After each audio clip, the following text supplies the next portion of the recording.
अस्सलाम वालेकुम अज़ीज़ तलबा और तालबात, उम्मीद करती हूँ कि आप बखैर व आफियत से होंगे।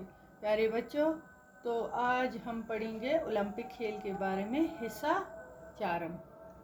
तो बच्चों शुरू करते हैं। चलो आप पेज नंबर 123 खोलो तो हम स्टार्ट करते हैं इसके बारे में जो आज का हमारा मौजूद है।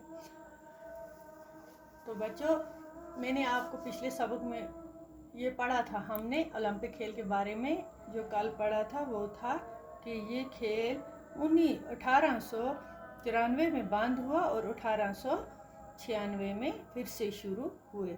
तो इसके आगे ये हम पढ़ेंगे। इन खेलों की तैयारी जो होती थी ओलंपिक पहले से ही शुरू हो जाती थी और हर मुल्क में कौमी मुकाबलों के ज़रिए अच्छे खिलाड़ियों का इंतखाब किया जाता था। और 1928 ईस्वी के ओलंपियाई मुकाबले हिंदुस्तान में खेलों की तारीख में बड़ी अहमियत रखते थे, क्योंकि इनमें हिंदुस्तान ने हॉकी में पहली बार सोने का आलमी तमगा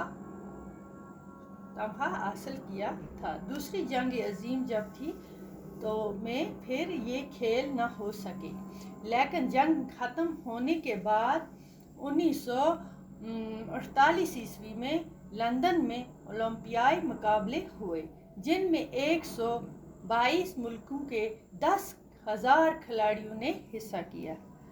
ठीक है, कितनों ने? 122 मुल्कों के जो थे उसके 10,000 खिलाड़ियों ने हिस्सा लिया। इन मुकाबलों की अपनी शान है।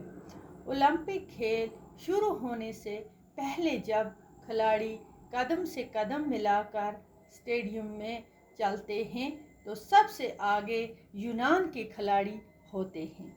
इस खेल में जब चलते हैं सब खिलाड़ी हर मुल्कों के, तो सबसे आगे यूनान के खिलाड़ी उन सब से आगे चलते हैं। इसके बाद हरूफ तेजी के एतबार से दूसरे मुल्कों के खिलाड़ी होते हैं। मेज़बान मुल्क के खिलाड़ियों का दस्ता आखिर में होता है। तो इन मुकाबलों की अपनी ही शान होती है।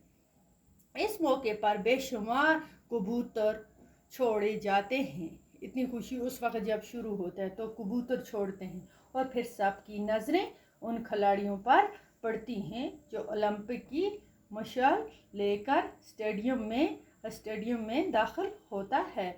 ये मशाल सबसे पहले ओलंपिया में सूरज की किरणों से रोशन की जाती है। उसे एक के बाद एक खिलाड़ी दूसरे को देता हुआ उस मुल्क की तरफ बढ़ता है जहां इस साल के ओलंपिक खेल होते हैं, और इसी तरह ये मशाल मुल्कों और शहरों होती हुई वहां पहुंचती है जहां खेलों के लिए सब लोग जमा होते हैं। जब तक खेल जारी रहते हैं ये मशाल जलती रहती है और खेलों के ख़त्म होने पर उसे बुझा दिया जाता है, और इसी वक्त अगले ओलंपिक खेलों के मुल्क और शहर का ऐलान भी कर दिया जाता है। तो बच्चों, ये हमने पढ़ा, बहुत मज़ा आया इसमें। तो आगे भी पढ़ेंगे इंशाअल्लाह। खुदा हाफिज़।